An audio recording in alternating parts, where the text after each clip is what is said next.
election in the fall.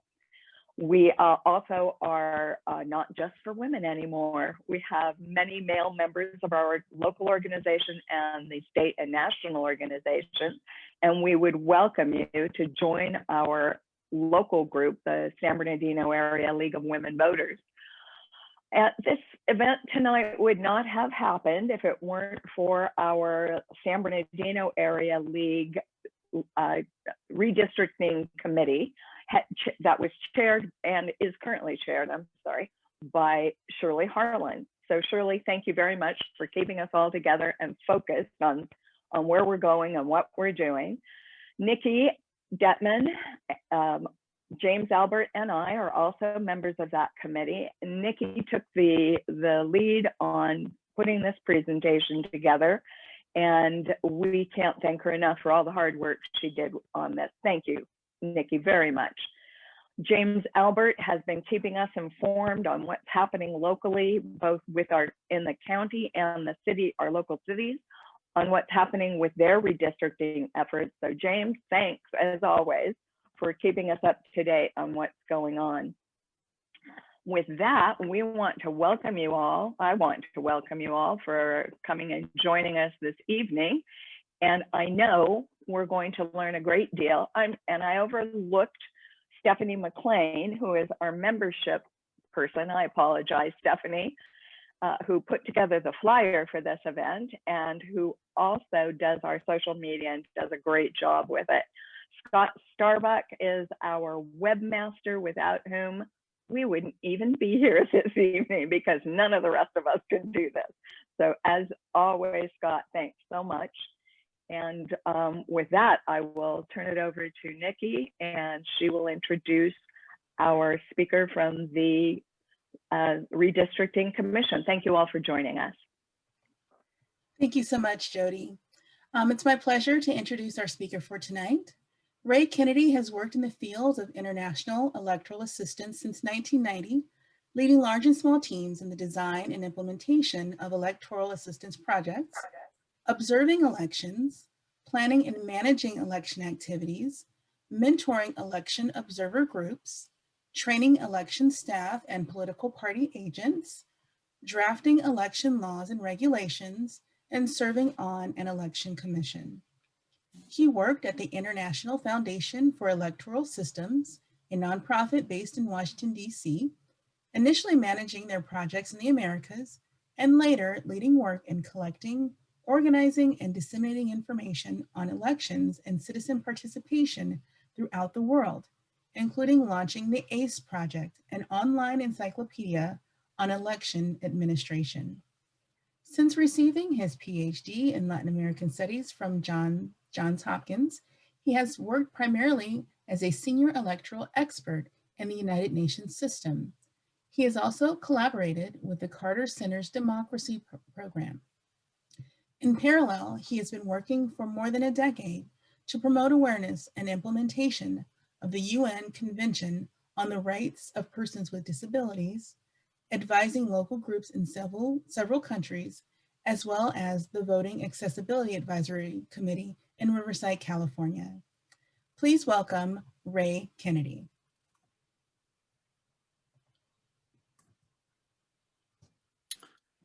Thank you very much.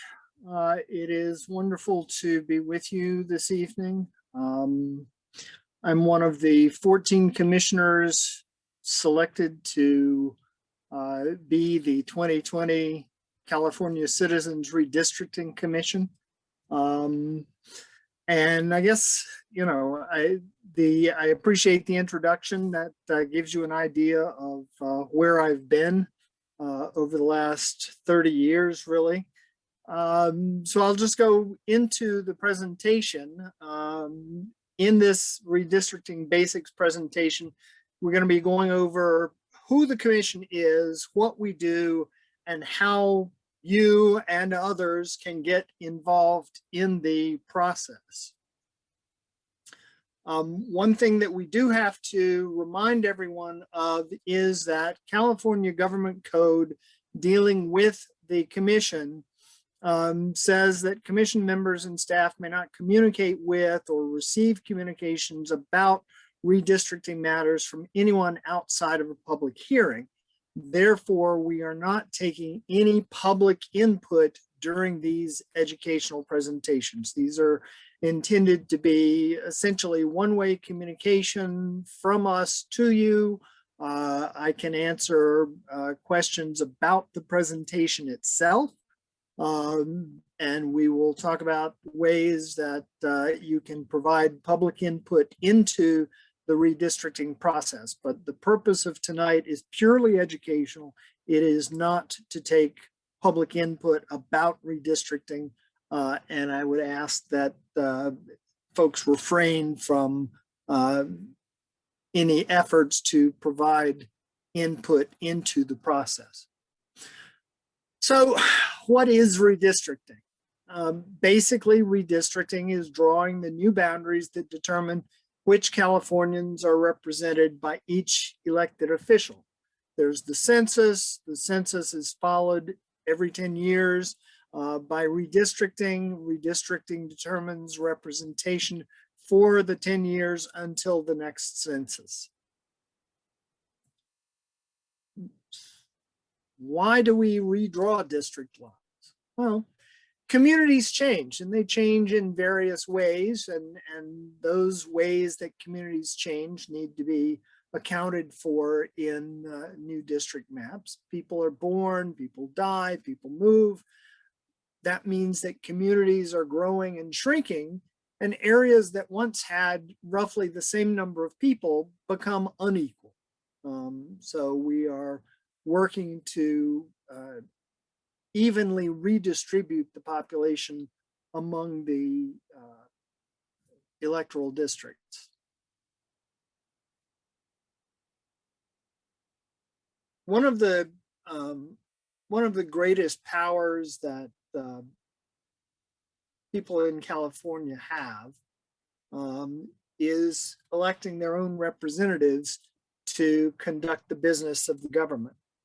How the district boundaries are configured can make the difference between empowering and maximizing voters' voices or minimizing and muting some of those voices.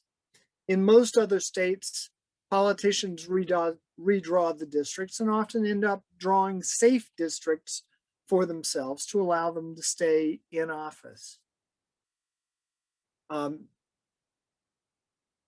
Redistricting has been used at times to exclude communities from political power.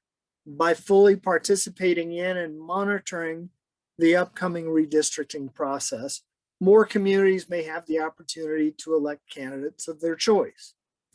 Speaking up about your community is critical to help keep your community whole to the extent possible. This ensures that your voice is heard by your elected leaders when making decisions such as the quality and funding of your child's education or determining your tax rates. Bottom line is your input is valuable in shaping the new political boundaries here in California. Just a few words on how redistricting affects you directly. The Voters First Act was historic in California. It transferred the power of drawing district maps away from politicians and gave it to the people. Having the opportunity to elect representatives that champion your issues, it's important in a state like California, where issues can vary dramatically from one street to the next. Northern California might champion environmental and economic issues. Central California might champion water and agricultural issues. Southern California might champion issues dealing with transportation, housing, and employment. Funding priorities. Tied to the issue of electing representatives that champion your issues, you might want to elect representatives that have your financial interests at heart.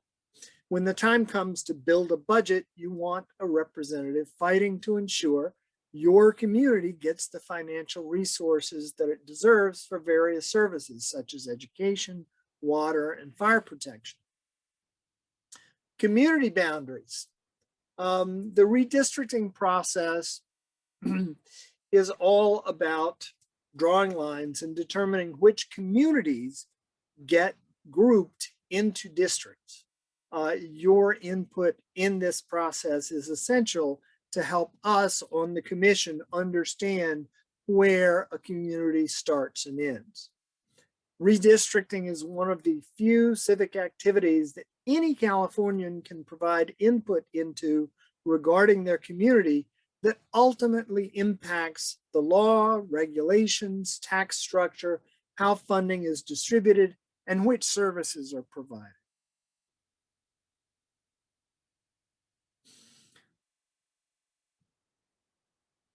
The US Constitution provides that every American receive as close to equal representation as possible in government. So as populations of districts change over time, it leaves some people overrepresented, others underrepresented. And redistricting, as we've said, evens out the population between districts. So we've got the census every 10 years. The data from the census end up being used to draw new maps to account for those population shifts across the states and the districts. After the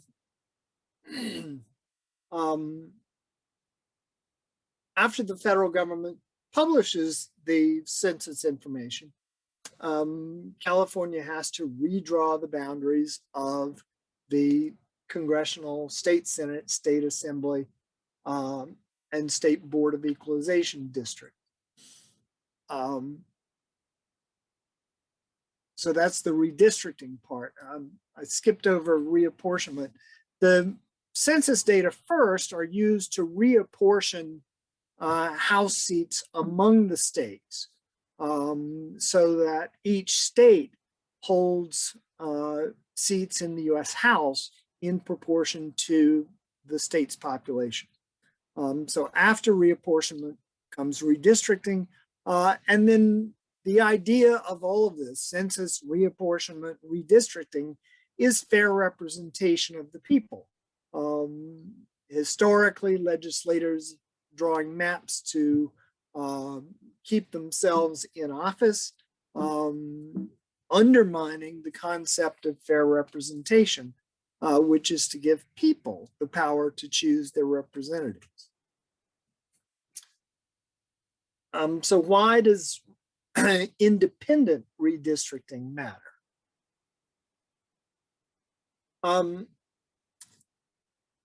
We have here some examples of how 50 people or 50,000 people or 5 million people or 50 million people could be divided into 5 districts. And we start out with an assumption of 60% of the population orange, 40% purple. So 4 ways to divide this population. You could draw long, narrow districts, each with 10 or 10,000 or 10 million, and you would have districts that reflect the population. You could also draw them more compactly, so they're not long and narrow. They're more concentrated, and you can come up with 5 districts that have the same breakdown of the population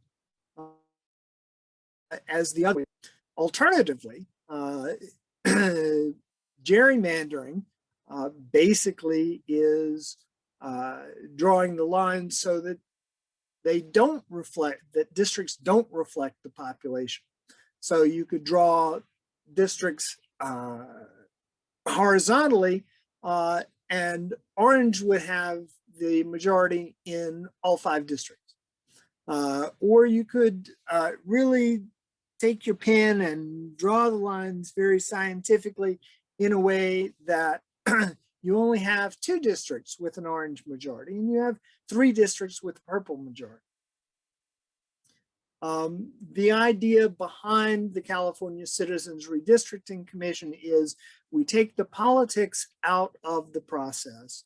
We draw the lines according to 6 very specific criteria established by the initiative that are now sitting in Article 21 of the California State Constitution.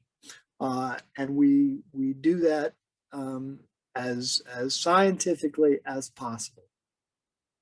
So those 6 line drawing criteria are actually specified in a particular order, and we have to respect this order when we're drawing the district maps. First of all is equal population. So that's the idea coming out of the US Constitution, that we have to draw districts as closely equal as possible to ensure equal representation by the districts. Second of all, the Voting Rights Act, which was passed in 1965, tells us that we need to draw districts that give minorities a fair opportunity to elect candidates of their choice. So that is the second ranked criterion. Third is contiguity. Contiguity simply is that districts have to be drawn in a way so that every part of the district can be reached from any other part of the district without crossing over into a different district. The fourth criterion is communities of interest. And this is perhaps one of the less clear criteria that we have to deal with, largely because the criterion sets out 4 types of communities, if you will, that we need to minimize the division of. So we have to come up with districts as the division of cities, of counties, of neighborhoods, and of communities of interest to the extent possible. So we can't violate any of the first 3 criteria in order to meet criterion 4. And within criterion 4, cities, counties, community, neighborhoods, and communities of interest are all on the same plane. So it will be a challenge to look at those various types of communities and see what we're able to keep together without violating any of the first 3 criteria. The 5th criterion is geographic compactness. So districts should be geographically compact so that nearby areas of population are not bypassed for more distant population. So without violating any of the first 4 criteria, we will be trying to draw these districts not to any specific shape or any particular formula, but generally looking to make them relatively compact. And then finally, the last of the 6 line drawing criteria is nesting. You may be aware that there are 80 assembly districts, there are 40 Senate districts, and there are 4 Board of Equalization districts. So the idea is that every Senate district should contain 2 whole assembly districts, again, without violating any of the first 5 criteria. And it may not be possible to perfectly nest 2 assembly districts within each of the 40 Senate districts. And that's part of the reason, I guess, why it's the number 6 criterion rather than higher up in the hierarchy. Board of Equalization districts should consist of 10 complete and adjacent state Senate districts. Again, to the extent that we're able to, after fulfilling all of the 5 previous criteria, we'll be looking at nesting. There are 2 other elements that are stipulated in the Constitution. We cannot consider the place of residence of any incumbent or any candidate in the creation of any of our maps. And we cannot draw districts for the purpose of favoring or discriminating against any incumbent, any candidate, or any political party. One of the things that we, I guess, are having to deal with more than the 2010 Commission did is that there are a number of different redistricting efforts going on simultaneously in the state. And if people want to participate, if they want to provide input, they need to provide it to the correct redistricting body. And so we want people to be clear on what it is that the California Citizens Redistricting Commission is responsible for and what we're not responsible for. So we are responsible for the congressional districts, the state Senate districts, state assembly districts, and the Board of Equalization districts. That's all. Counties are going through redistricting. We're not responsible for county redistricting. Some cities are redistricting. We're not responsible for that. School districts, water districts, community college districts, special districts, all sorts of districts, many of which are going through redistricting processes right now. We're not responsible for those. To the extent possible, we will help people find the correct body if they come to us.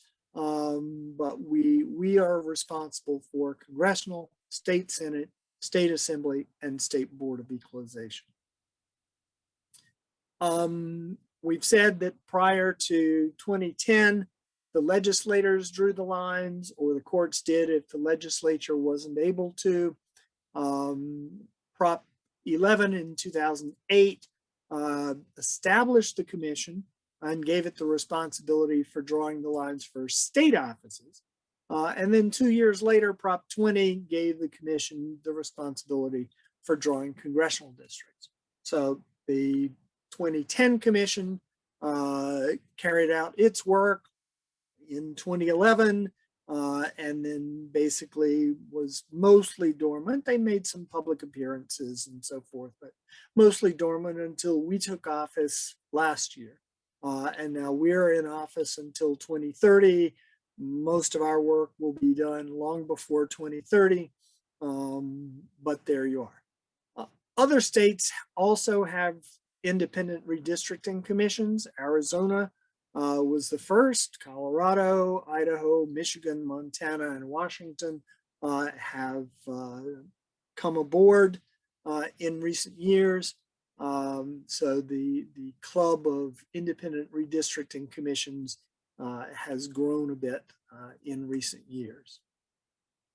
Just very quickly on the selection process that we went through to become part of the commission. There was an open application process that was advertised in many different ways throughout the state. There were over 20,000 initial applications. Many of those were invited to submit a longer, more detailed supplemental application. There were over 2,000 of those. The state auditor's office, which is responsible for the selection process, set up an applicant review panel that brought that number of over 2,000 down to 120. And not just any 120, there were 40 Democrats, 40 Republicans, 40 others.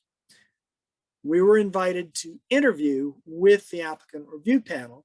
And after the interviews, the applicant review panel sent the legislature 60 applicants to consider, 20 Democrats, 20 Republicans, and 20 others.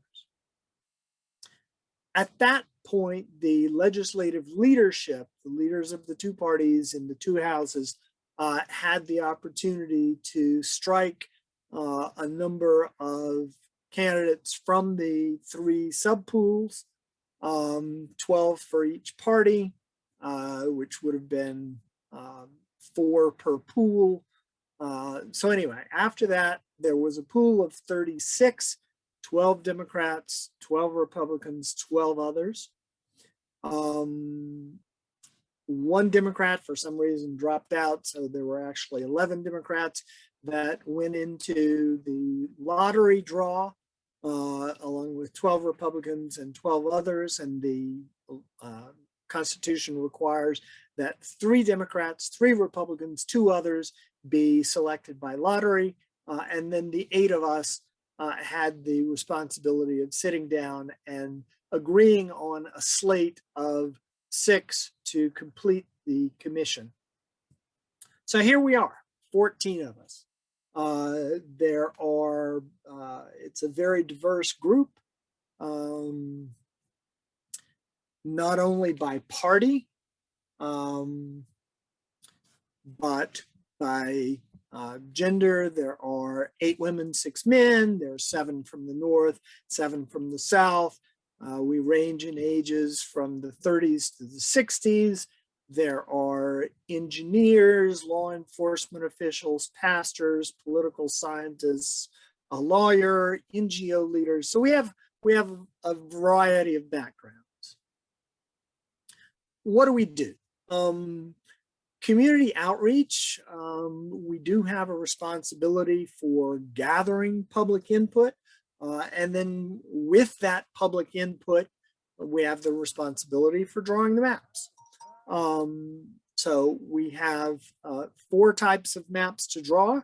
We don't yet know exactly the number of maps we'll be drawing for Congress. The current number, California currently has 53 seats. We should find out in a few months how many we will have after last year's census. The state Senate is fixed at 40, the Assembly is fixed at 80, and the Board of Equalization is fixed at 4. You see with the different numbers of maps to draw for each type of seat, we end up with different populations, different target populations for each map. So that's why you'll see the maps looking different for each type of map that we draw. We have divided the state into outreach zones to help us organize our work. Each zone has a lead commissioner and a support commissioner. Wherever possible, the lead commissioner is from that zone. I'm currently living in Morongo Valley in San Bernardino County, so I'm the lead for Zone I, which is San Bernardino and Riverside. And we are making contact with groups, offering these educational presentations, and eventually we will help organize community input sessions in the process.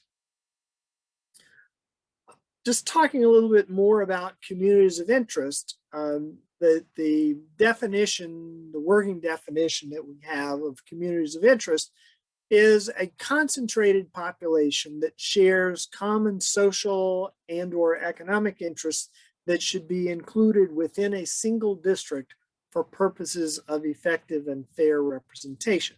So those can be cultural communities, they can be areas in which people share a similar living standard or use the same transportation facilities, have similar work opportunities, or have access to the same media. And you can see with those different types of communities of interest, it is possible for a person to belong to multiple communities of interest. Communities can be defined geographically or by things people have in common. So that's a little bit more about communities of interest. Participating in the process, we are looking for people to describe their communities, potentially draw the community on a map, and send that testimony, that input directly to the commission. We've been working with the statewide database up at UC Berkeley. They received funding from the legislature to develop a tool. It's called the Communities of Interest Tool, and it is available at drawmycacommunity.org. And we will be putting out public press releases as we move forward in the rollout of that tool. But it is currently available in its basic format at that web address. There are other ways of providing public input. You can go to our website, which is wedrawthelines.ca.org. That's a new web address for us. We have basically set up a new website that's going to be easier, a little more attractive, hopefully more interesting to people. We are working to maintain all of the 2010 Commission's content on the old website address. There are instructions on our website for providing input through our website. We have an email address for public input that is votersfirstact@crc.ca.gov. And then here is our mailing address, 721 Capitol Mall, Suite 260, Sacramento 95814. One of the things that we do want people to understand is that with the delay in the census, we are not able to meet the deadlines stipulated in the California State Constitution. So even before the 2020 Commission was established, the legislature filed suit against the then Secretary of State, Alex Padilla, in June of last year. And then in July, very shortly after the first 8 commissioners were selected, but before the full commission existed, the Supreme Court ruled that the commission should have until December 15th to submit its maps to the California Secretary of State due to the delay in the census result. And the ruling also said that if the census results are received after July 31st, 2021, the commission's December 15th deadline would also be extended on a day-for-day basis. So we recently heard from the Census Bureau that they do not anticipate releasing the redistricting data until September 30th. So that's basically 2 months after July 31st. So according to the state Supreme Court ruling, our deadline would also move the same number of days, approximately mid-February, but we'd have to sit down with the calendar and actually count the days. So that is the Supreme Court ruling that everyone needs to be aware of. So our timeline has had to shift with the delays in the census.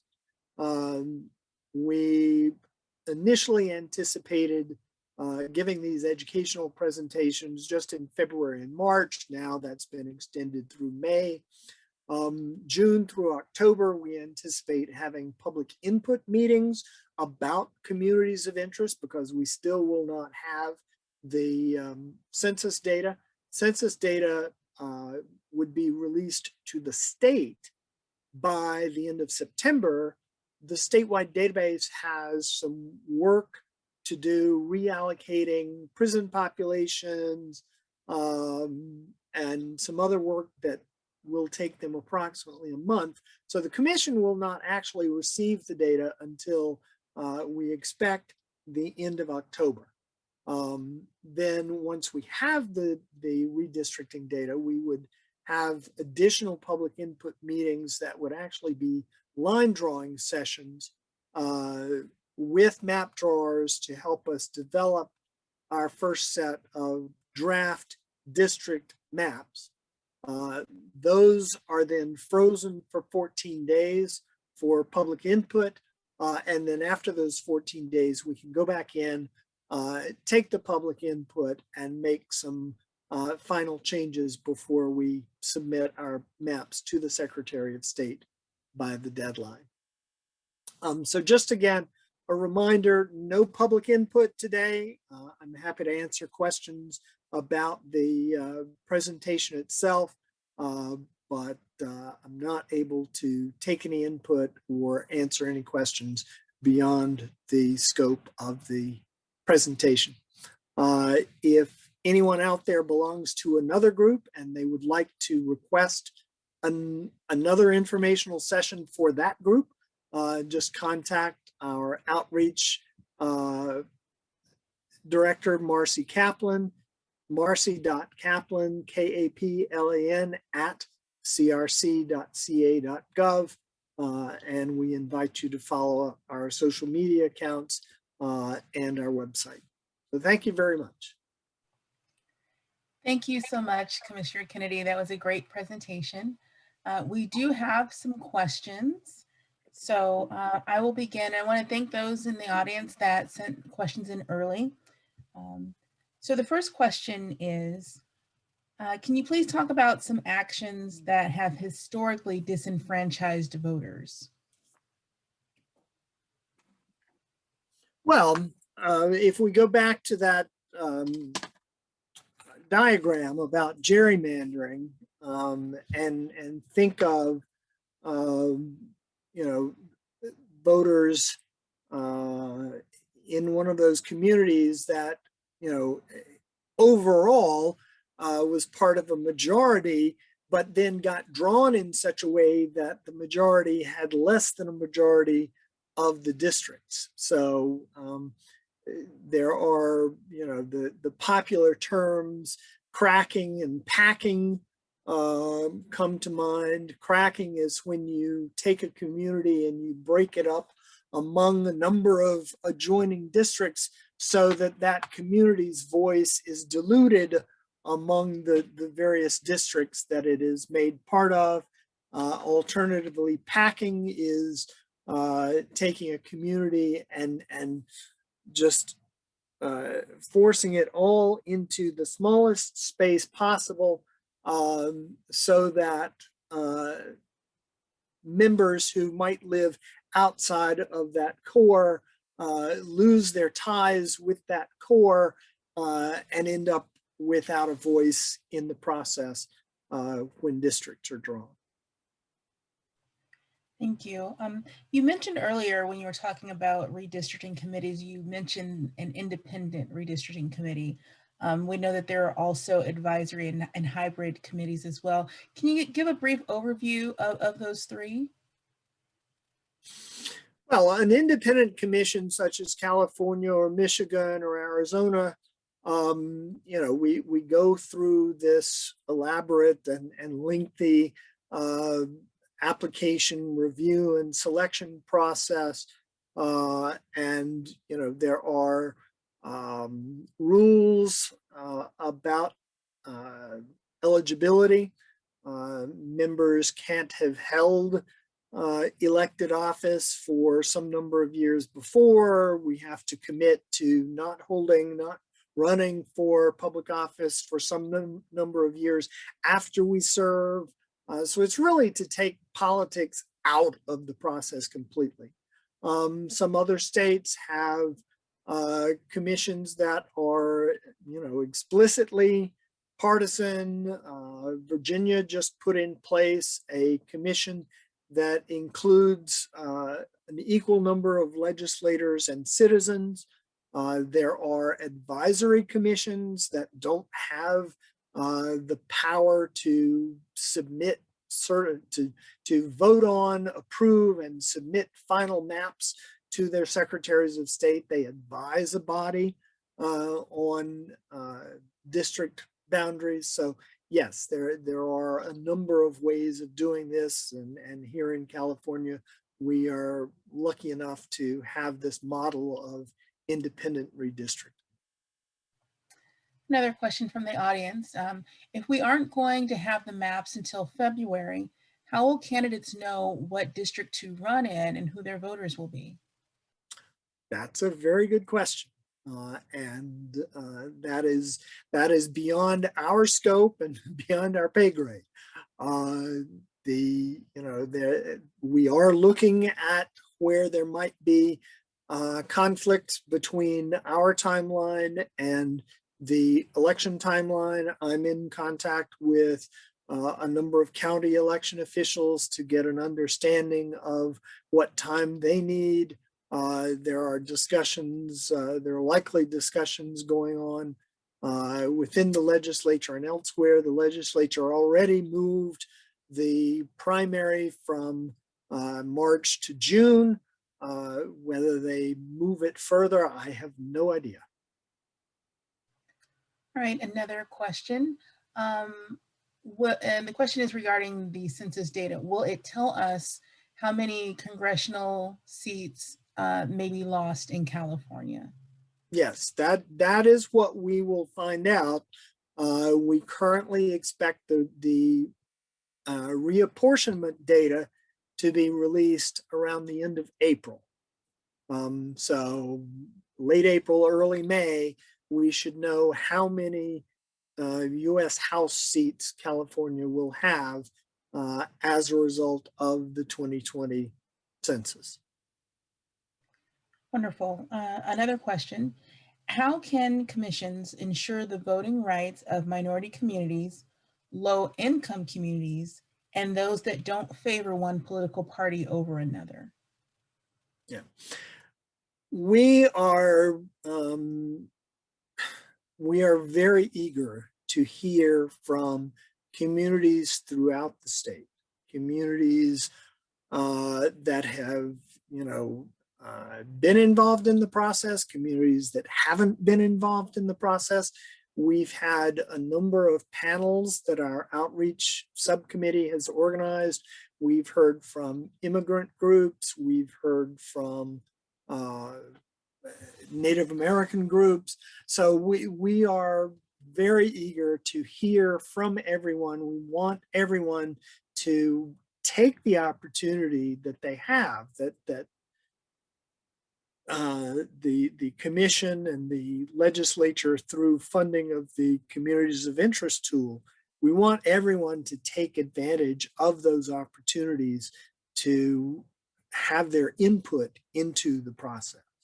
And we are putting in place structures and resources to make sure that we are able to take all of that input in, make the most sense of it we can, and actually apply it as we draw districts. So we just want everyone to be getting the word out that it is possible to provide input into this process. We're working on resolving language barriers.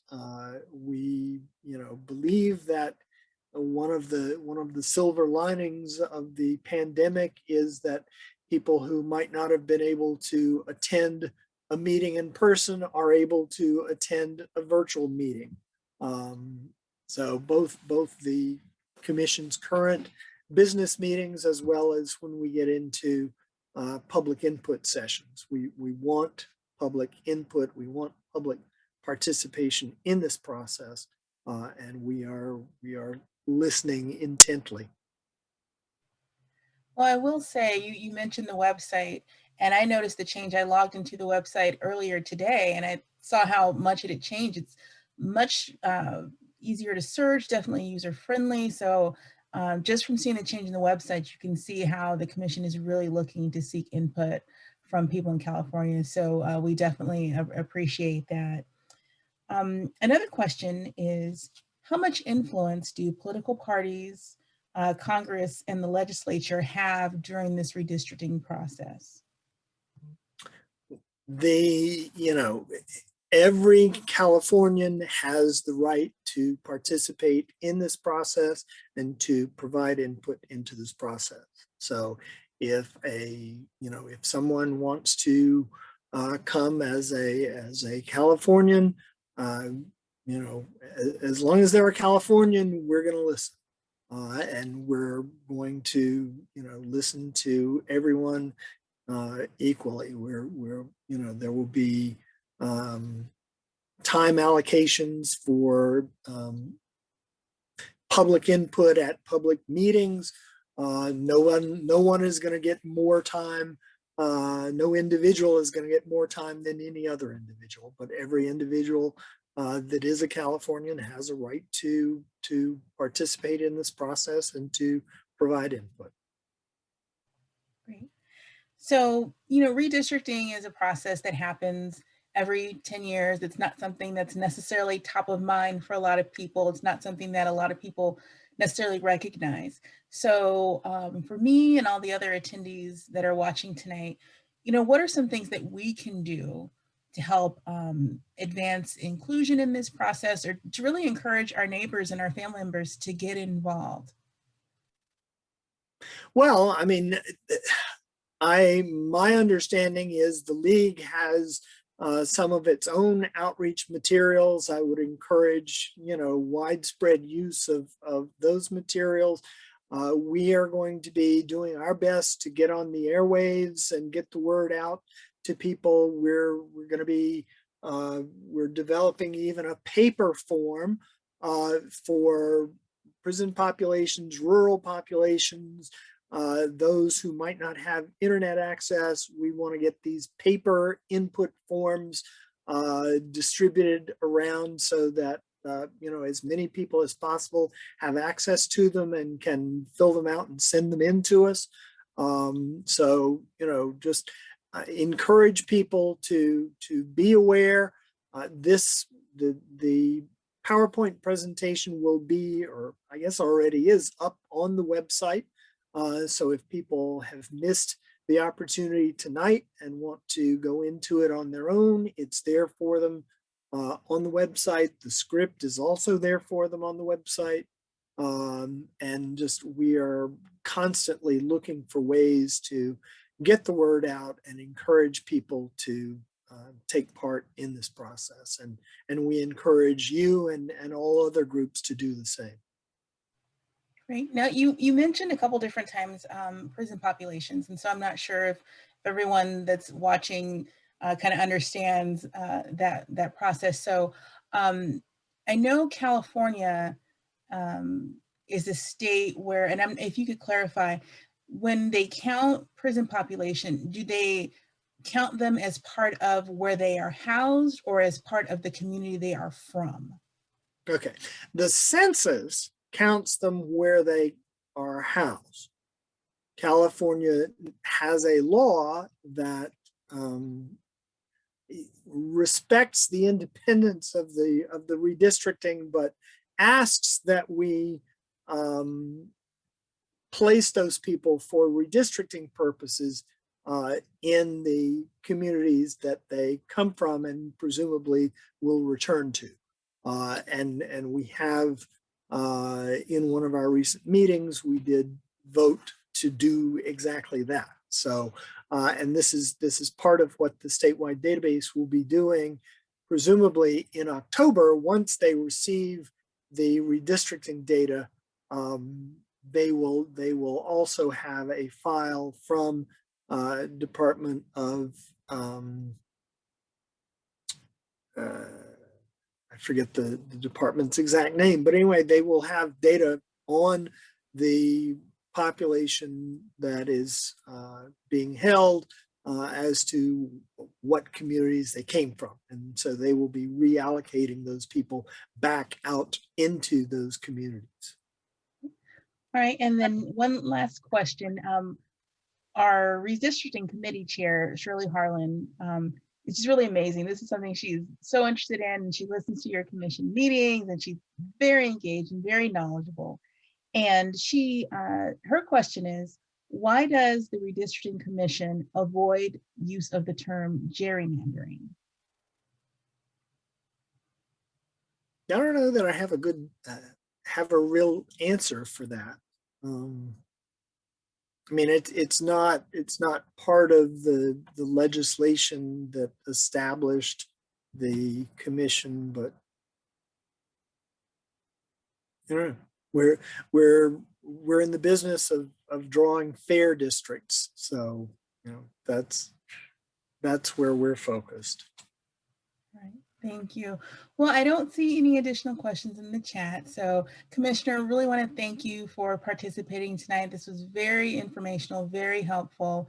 And we appreciate your time today. We know you had a long day full of meetings. So I had to time. leave the meeting. They were still talking.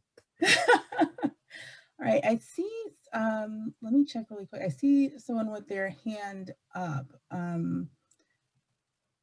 Let's see if I can figure out how we can get them to ask a question. Let me see, it looks like Sheila, if you have a question, you can enter it into the chat box. We've got about another minute or so left. So if you're a quick typist, we can take your question. Or I see a couple hands up. So if you guys can put those in and we can ask those questions really quickly. Otherwise, we want, oh, it says chat was disabled. Okay, I was able to get a question from the audience though on some of them. So let's do this. I am going to put in the chat box for our attendees, the league website or our email address. And then you can email us questions and we can make sure that we get those answered for you if we can't seem to get the chat going. But I am able to see some questions in the chat box from our participants. So also this is being recorded. So we will have this up on the league website later on today. Oh, Sheila says she already put a question in the chat. All right, I'm going to scroll up and see if I can find it. I'm not seeing it. I apologize if you don't mind going ahead and putting that in. Again, I'm not seeing it unless if any of my other panelists see it, feel free to jump. Okay, here it is.